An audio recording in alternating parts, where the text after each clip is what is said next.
this first problem here, I would recommend using the square root method for it. The reason why is because it's easy for me to get something squared is equal to a constant by I can add 100 on both sides here, and I can get 4m squared is equal to 100, and then I can divide both sides by 4 and get m squared is equal to 25, and then take the square root of both sides and get that m is plus or minus 5. Remember, when I take the square root myself, I need to include both the positive and the negative answer. So m is equal to positive 5 or negative 5 is the answer for that first problem. For problem 2, I want to solve this problem, and the easiest way for me to solve this is to, first I want to check if it's factorable. If it's factorable, that's the easiest method to use. I want to see if I can do that. I'm going to check the diamond, see if I could use the diamond to factor this a squared plus bx, ax squared plus bx plus c equals 0 form equation. I need two numbers that multiply to negative 24, and I need them to add up to, I need them to add up to positive 2. And those two numbers are positive 6 and negative 4. Because there is a 1 in front of the a squared, I know I can go directly to factored form. Since I could find those two numbers, 6 and negative 4, since I can find those two numbers that multiply to negative 24 and add up to 2, I know that I can factor this, and I can go to factored form directly for the left-hand side. I can write a plus 6 times a minus 4 is equal to 0. From there, I can say either a plus 6 is equal to 0 or a minus 4 is equal to 0. One of those two things has to be 0. So a is either negative 6 or a is positive 4. Those are my two answers that I could possibly have. And so the answer for this one is A. Going with the square, circling. So for number 3, I have this equation 2x squared, 2x squared plus 17x plus 21 is equal to 0. I have all my terms on one side and 0 on the other. I want to check to see if I can solve this by factoring. I'm going to check the diamond to see if I can factor. I need two numbers that, because there's a number in front of the x squared, I need two numbers that multiply to a times c, which is 42, and I need those numbers to also add up to 17. Two numbers that multiply to 42 and add up to 17 are 14 and 3. So 14 and 3, you might have to play around with it in your calculator, but you'll find 14 and 3 multiply to 42 and add up to 17. So since I could find these two numbers, since I can use the diamond, I know that this is factorable. But I'm not going to go directly to factored form. I'm going to go to expanded form for the left-hand side. So the left-hand side, instead of writing 2x squared plus 17x plus 21, I'm going to write 2x squared plus, and then I'm going to break the middle term down into 14x plus the 3x. And I have that plus 21 is equal to 0. This is expanded form. And now from expanded form, I can use the diamond. So I can use the diamond to solve this. I'm going to plug, now that I have 4 terms, I can use the diamond. I can plug these 4 terms into the, not the diamond, the area square. I don't know how many times I said diamond, but I meant area square. I know now that I have 4 terms, they're going to fit into the area square. So I put them, 2x squared has to go there, 21 has to go here. I have 14x and 3x, and then I'm looking for my side lengths or my factors.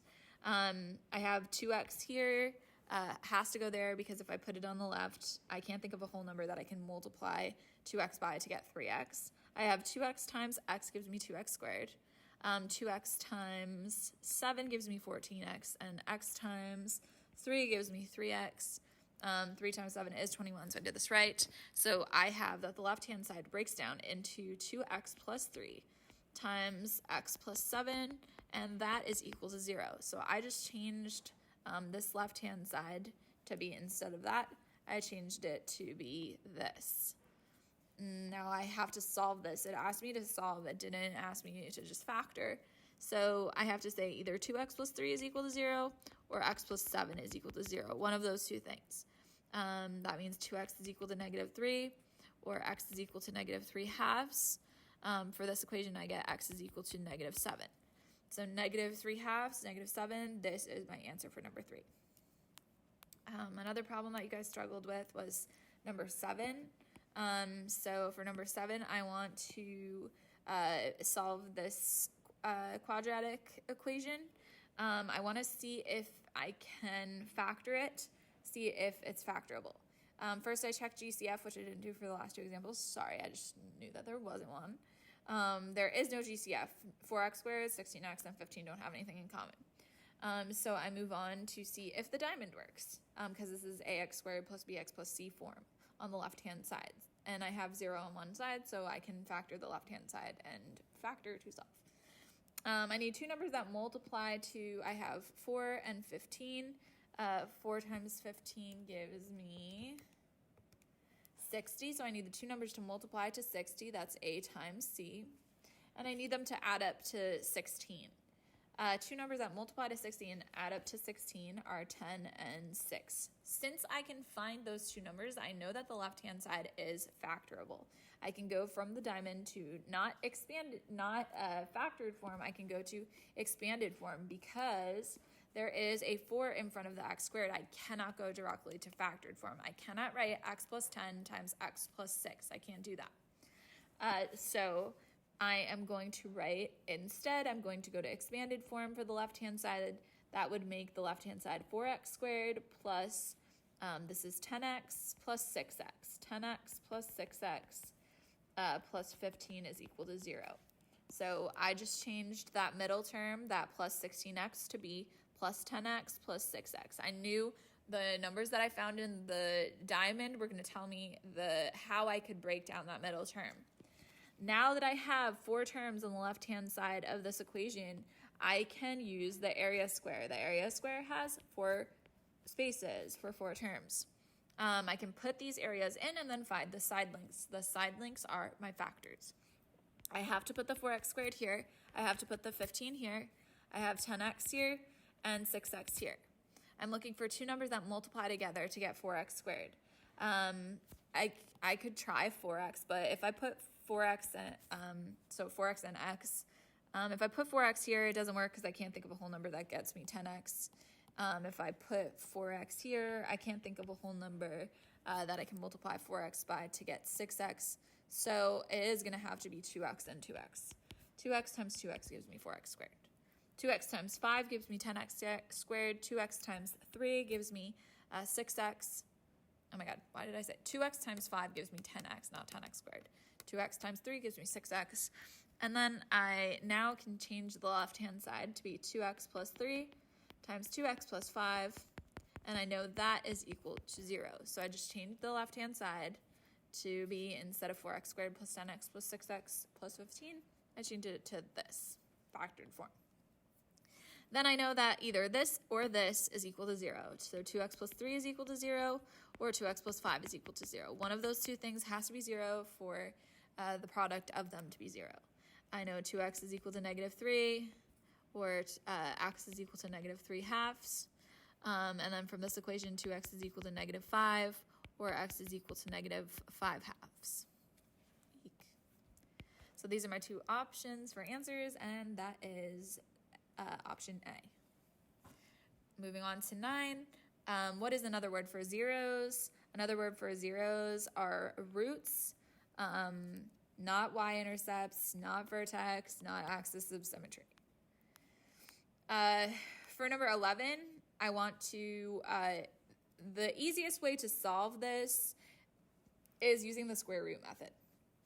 So maybe you can't tell just looking at it, but I know that I'm going to get a square root of a negative number. I could put the 446 on the other side, and then I could use the quadratic formula. It won't be factorable, and it'd probably be hard for me to factor it, so I'm going to use the square root method because that's the easiest. Because I can get something squared is equal to a constant. That's what I can do very easily here, since I don't have an x term. If I'm missing an x term and I don't see the difference of two squares, it's probably square root method. So I have 3x squared minus 5 is equal to, oh, whoopsies. I'm going to write this over here. 3x squared minus 5 is equal to negative 446. The first thing I want to do is I want to add 5 to both sides because I'm looking to use the square root method. So I want to get something squared is equal to a constant on the other side. 446, negative 446 plus 5 is negative 441, and then I want to divide that by 3 because I want to get something squared by itself, and right now the x is not squared by itself. I got to get rid of that 3 in front, so I divide by 3, and I get x squared is equal to 147. I'm going to take the square root of both sides now that I have something squared is equal to a constant. Oh, did I say 147? I meant negative 147. So I'm going to take the square root of both sides, and I know I'm going to get an imaginary number, but I know how to write things in imaginary numbers now, so I'm going to change this to an imaginary number. First, I'm going to rewrite this as I times the square root of positive 147. And I know that I have two answers here, so I forgot to include that I will have the positive and the negative answer when I take the square root myself. Then I want to break down the square root of 147, and when I do that, off to the side I'm looking for what goes into 147. 147 divided by 3 gives me 49. So I know it's divisible by 3 because 1 plus 4 plus 7 is divisible by 3. That's a rule for finding if something's divisible by 3. So I can rewrite this as the square root of 47. I can rewrite as the square root of 49 times the square root of 3. And luckily, this is a perfect square, the square root of 49, so I can write this as 7 square root of 3. So I'm just going to change this a little bit, and I'm going to write x is equal to plus or minus 7i square root of 3. The whole number goes first, the I is in the middle, and the root is always at the end, or the root is at the right. And so my answer is C. The answer is C. For number 12, I have 4 minus 3i times negative 7 minus 2i. When I multiply these two things together, I'm going to use the area square so don't forget anything. These are my factors, so I could put one factor here, 4 times negative 3i. Sorry, 4 minus 3i, not times. And then I have negative 7 minus 2i. I want to make sure I'm multiplying everything in one parentheses by everything in the other, and I can do this very easily with the area square so I don't mess up. It also keeps me organized. I have 4 times negative 7 is negative 28. Negative 7 times negative 3i is 21i. 4 times negative 2i is negative 8i. And then negative 2i times negative 3i is 6i squared. I know that I can combine these two terms here, negative 8i and 21i. When I combine them, I get 13i. So I know that will be my fake part. I can combine these two things as well, the negative 28 and the 6i squared, because 6i squared is also 6 times negative 1 or negative 6. Whenever I see an I squared, I change it to negative 1. So I have negative 28 minus 6, 28, that's negative 34. So I have negative 34 plus 13i. This is my answer, and it is right here. C was the answer. This one here, I have a similar problem. I am simplifying, which means I want to multiply those two things together. What I have here is negative 6 minus 2i times negative 6 minus 2i. I cannot distribute that 2 to both the exponent of 2 to the things inside because there is subtraction in between, not multiplication.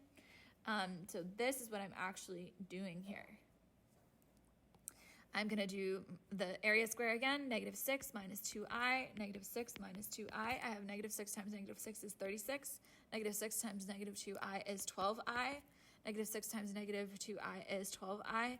And then negative 2i times negative 2i is 4i squared. I can combine these middle two terms, the 12i and the 12i, to get 24i. So I have 24i. And then I can combine 36 and 4i squared because I know that 4i squared turns back into a real number. 4 times negative 1, which gives me 4. So I have 4 plus 36, which gives me a total of 40. I have 40 plus 24i. 40 plus 24i is my answer. And that is, wait, did I mess up? Oh, sorry, this is negative 4. That's why. Negative 4, so I should not have 40. I should have 36 minus 4, which is 32, as my real part of my answer. And so that is this answer here, which I already highlighted. Number 14, what is the conjugate of negative 2 plus 5i? It is just changing the plus to a minus. So I keep the same first term, I keep the same second term, I just change, so let me show that again. I keep the same first term, I keep the same second term, I just change this middle part. That's all I change. Just the sign in between. So it is B. B is the answer. Negative 2 minus 5i. For 15, what is the simplest form of 8 minus 3i squared? So I'm going to do the area square again. Area square again. I have 8 minus 3i. 8 minus 3i. Again, this is, I cannot distribute the 2 because of that subtraction in between, so don't do that. I have to do 8 minus 3i times 8 minus 3i. 8 times 8 is 64. Negative 3i times 8 is negative 24i. This is also negative 24i, and this is 9i squared. This one and this one combine to be negative 48i. Negative 48i, which is going to be my fake part of my answer. And then the real part of my answer, I know 64 and 9i squared are constants. This is equal to 9 times negative 1, or negative 9. So I have negative 9 plus 64, which gives me 55. So I have 55 minus 4i, 48i. That's my answer, and it is D. Number 16, I want to match the expression to the graph shown in the complex plane. This is the dot that I have. It's at negative 4. So this is negative 1, this is negative 3. It's not at negative 4, it's at negative 5. This is the complex plane, which means that this is the real axis and this is the fake axis, or the imaginary axis. And the answer, or like what I'm actually graphing, is a complex number. So I'm graphing a real plus fake component, a real component on the horizontal axis and a fake component on the vertical axis. I need it in the form A plus BI, my answer. Not in an ordered pair form. That's only for the real plane, which is when I have only real numbers horizontally and vertically. This is how I write my answer for one of the points on this graph. So A is the real part. The real part on here is at 0. So I haven't moved at all left. I haven't moved at all right. So the real part is at 0, so I know A is 0. The fake part is at negative 5i. So this is really like, these are i's. This is the fake axis. I know that I have negative 5i is where I'm at. So I am looking for the answer negative 5i. I don't see that answer, but I do see one that is... I see one that could, if I combine my like terms, get me that answer. Negative 2i minus 3i gives me negative 5i. Do not do this. This is not correct. It's also not negative 6i, which is both of those. Okay. For 17, I have, so for 17, I have this. I'm telling you to use the square root method to solve. I have 36n squared is equal to 9.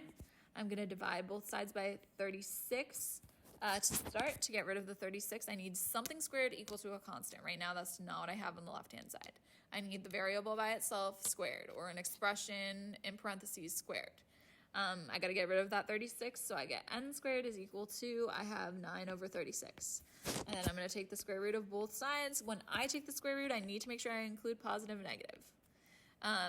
This is the square root of 9 over the square root of 36. The square root of 9 is 3, and the square root of 36 is 6. So I have plus or minus 3 over 6, or plus or minus 1/2 is my answer. That is C. For 18, I want to find the roots. 5x squared plus 20 is equal to 180. This is looking, from the answers that I'm seeing here, it's looking like I probably have to use the quadratic formula for that. But in order for me to tell what I need to do, I need to get all my terms on one side. Actually, no, I don't need to use the quadratic formula for this. Just kidding. Because I don't have an x term, it's really easy for me to get this as something squared is equal to a constant. So I'm going to subtract 20 on both sides. I'm going to get 5x squared is equal to 160. So I have 5x squared is equal to 160, and then I want to divide both sides by 5 to get something squared is equal to a constant. Sorry, I wouldn't use the quadratic formula here. I don't have an x term. 160 divided by 5 gives me 32. So I have x squared is equal to 32. I'm going to take the square root of both sides. Now that I have x squared is equal to a constant, I can take the square root of both sides and get that x is equal to plus or minus, and then the square root of 32. Off to the side, I'm going to break down the square root of 32. I'm going to take out the biggest perfect square factor, which is 4. So I can rewrite this as the square root of 4 times this. Oh, it is not 4, actually. What's the biggest one? I have 1 times 1 is 1. Then I have 2 times 2 is 4. I have 9, 16. Oh, 16 goes perfectly into 32. 16 is the biggest. So I have the square root of 16 times the square root of 2. And then that is 4 square root of 2. So my final answer is plus or minus 4 square root of 2 instead of plus or minus the square root of 32. This is my answer. I'm going to circle it. I want to simplify this expression that I have here. I have a 4 on the outside. The square root of 75 I can break down further. So I'm going to take out the biggest perfect square factor, and if you need it, you can do 1 times 1 is 1, 2 times 2 is 4, to see what your perfect squares are. 3 times 3 is 9, 4 times 4 is 16, 5 times 5 is 25, 6 times 6 is 36, then I have 49, which is 7 times 7, 8 times 8, 64, 9 times 9, which is 81, which is too big. So 64 I checked doesn't fit perfectly. 49 doesn't fit perfectly. 36 doesn't fit perfectly. Ooh, 25 does. 25 fits perfectly into 75. So I could break down square root of 75 into square root of 25 times the square root of 3. I have 4 then times the square root of 25 times 3. So that's 4 times 5 times the square root of 3. And that is 20 square root of 3. And this is my answer, C. This is my answer. For number 20, I want to solve by the square root method. So I have 49x squared plus 3 is equal to 7. I want to get something squared is equal to a constant. I know that I can use the square root method because I have an x squared, but I don't have an x, and I have a bunch of constants, or regular numbers. So I know that I can get something squared is equal to a constant. So I'm going to subtract 3 on both sides. I get 49x squared is equal to 4. Divide both sides by 49. This is a very similar problem to one I just did. I get x squared is equal to 4 over 49. And then I take the square root of both sides. When I take the square root, I need to make sure I'm including the positive and negative answer. This is square root of 4 over square root of 49. That is plus or minus, square root of 4 is 2.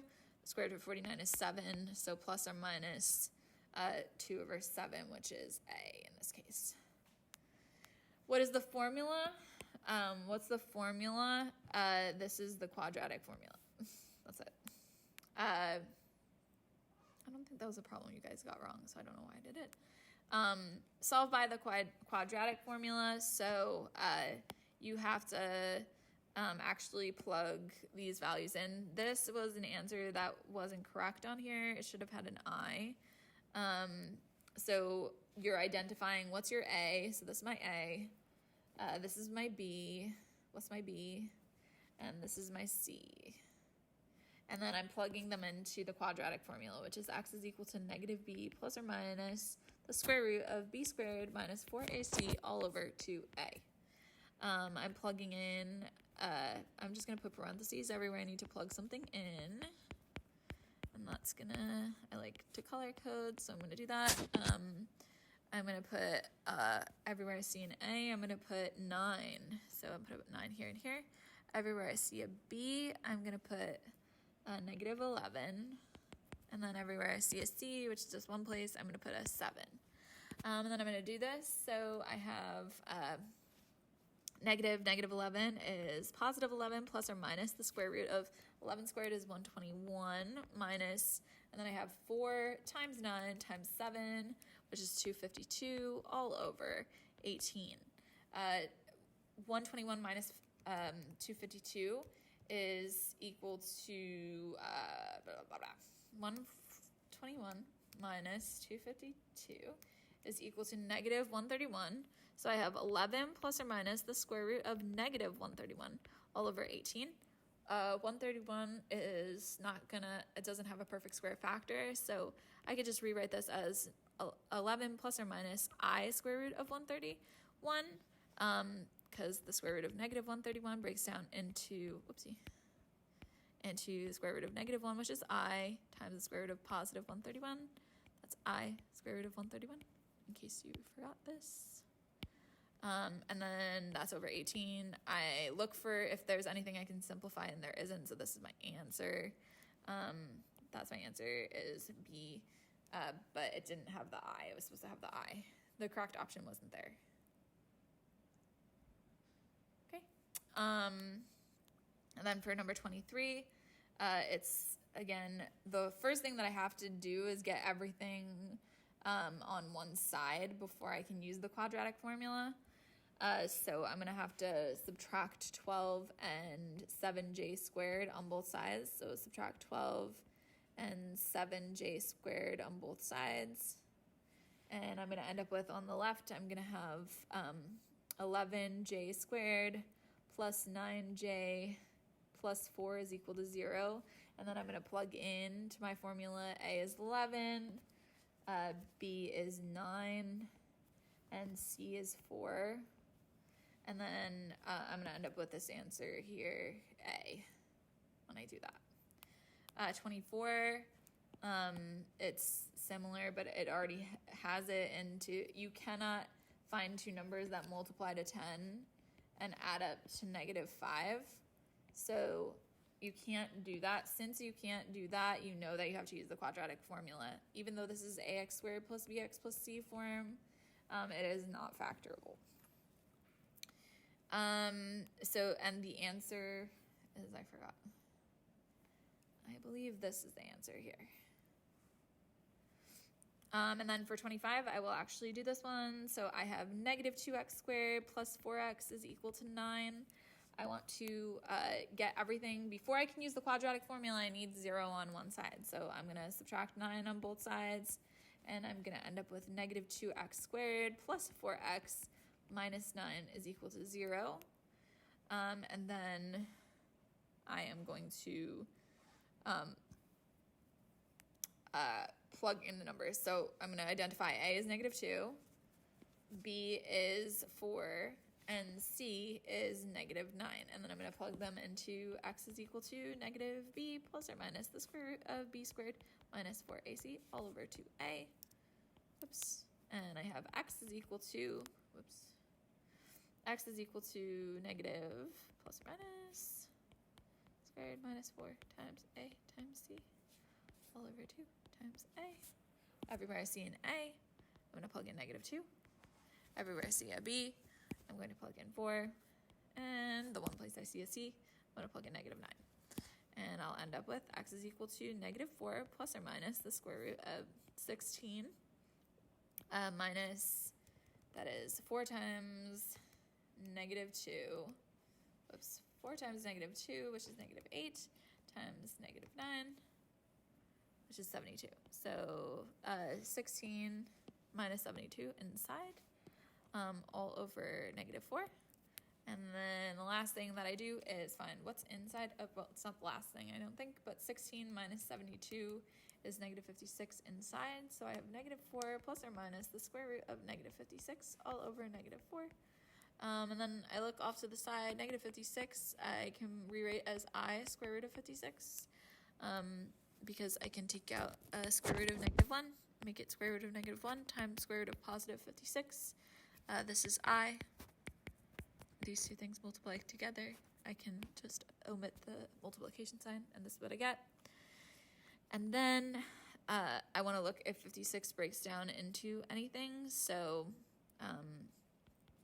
this is negative 4 plus or minus I square root of 56 all over negative 4.